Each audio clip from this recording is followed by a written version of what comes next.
Assalamualaikum warahmatullahi wabarakatuh. Perkenalkan, kami dari kelompok 6. Di sini kami akan menjelaskan materi tentang zakat hasil bumi. Nah, apa sih zakat hasil bumi itu? Simak videonya sampai akhir ya. Yang pertama, saya akan menjelaskan bahwa zakat hasil bumi itu meliputi pertanian dan perkebunan. Zakat pertanian adalah zakat yang dikeluarkan dari hasil pertanian berupa tumbuh-tumbuhan atau tanaman yang bernilai ekonomis, seperti biji-bijian, umbi-umbian, sayur-mayur, buah-buahan, tanaman hias, rumput-rumputan, dan lain-lain.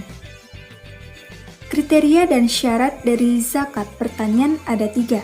Yang pertama, menjadi makanan pokok pada kondisi normal manusia. Yang kedua, dapat disimpan dan tidak mudah rusak maupun membusuk. Dan yang ketiga, dapat ditanam oleh manusia.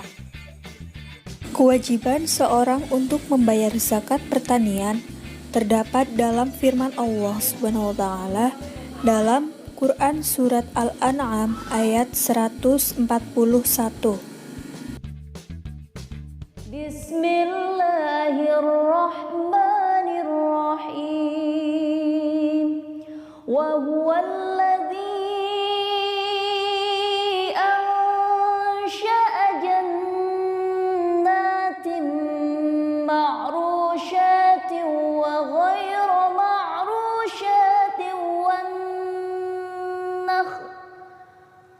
وغير معروشات والنخل والزرع مختلفا أكله والزيتون والرمان متشابها وغير متشابه كلوا من ثمره إذا أثمر وآتوا حقه يوم حصاده ولا تسرفوا إنه لا يحب المسرفين.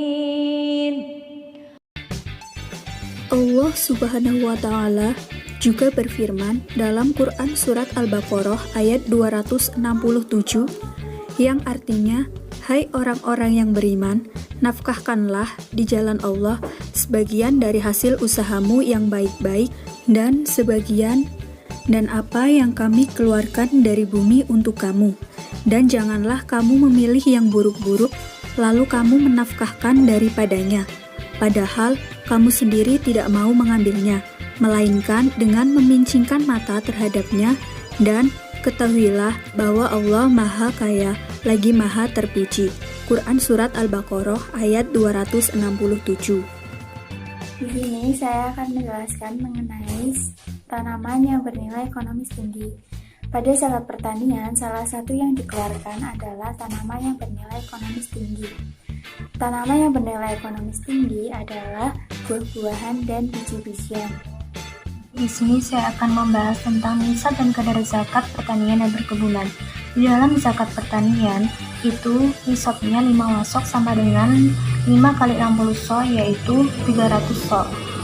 Dan satu nisab itu senilai dengan 3,1 liter air. Jadi satu nisabnya itu 300 sa dikalikan dengan 3,1 liter, jadi 930 liter.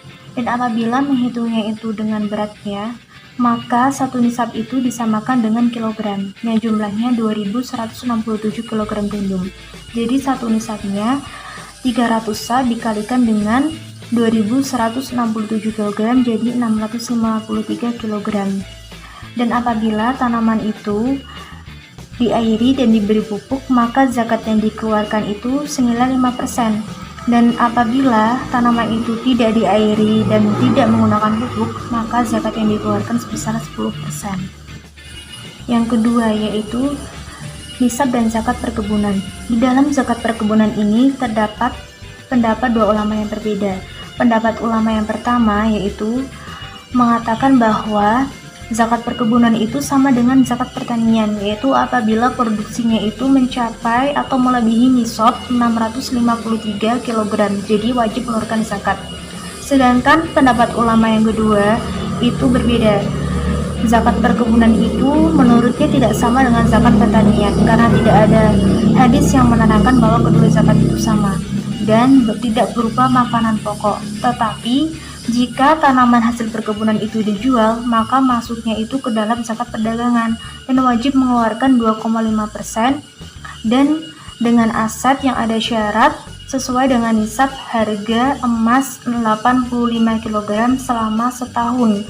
Jadi menurut ulama kedua ini menghitung kadar zakatnya itu dengan penjualan dari hasil perkebunan itu selama setahun. Apabila melebihi nisab itu maka wajib mengeluarkan zakat. Selanjutnya, saya akan membahas mengenai waktu pelaksanaan pada zakat pertanian.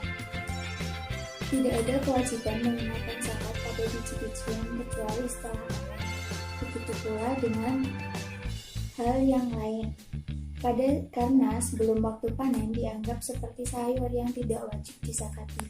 Kemudian setelah siap dipanen, biji-bijian tersebut menjadi makanan bahan pokok yang dapat disimpan lama. Zakat biji-bijian dikeluarkan setelah biji matang, lalu dipetik, kemudian dibersihkan dari kulitnya dan kotorannya yang menempel pada. Begitu pula pada buah-buahan, zakatnya tidak wajib dikeluarkan setelah sesudah matang di pohon, karena buah-buahan yang belum matang tidak boleh disimpan maupun dimakan. Selanjutnya, penerapan zakat pertanian dan perkebunan.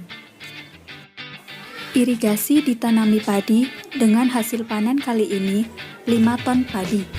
Dalam pengelolaan dibutuhkan pupuk, insektisida, dan lain-lain seharga Rp600.000. Harga gabah Rp3.000 per kilogram. Wajibkah petani tersebut membayar zakat? Jika iya, berapa zakatnya panen kali ini? Jawabannya, hasil panen 5 ton gabah sama dengan 5.000 kg. Kemudian biaya pupuk, semprotan, dan lain-lain Rp600.000 dibagi Rp3.000. Rp3.000 itu harga per kilogram. Jadi Rp600.000 dibagi Rp3.000 sama dengan 200 kg. Hasil panen bersih adalah 4.800 kg. 4.800 kg itu melebihi nisab 653 kg, sehingga panen tersebut wajib zakat.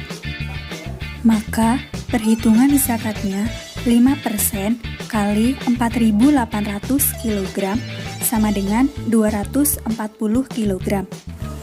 Jika diuangkan menjadi Rp720.000.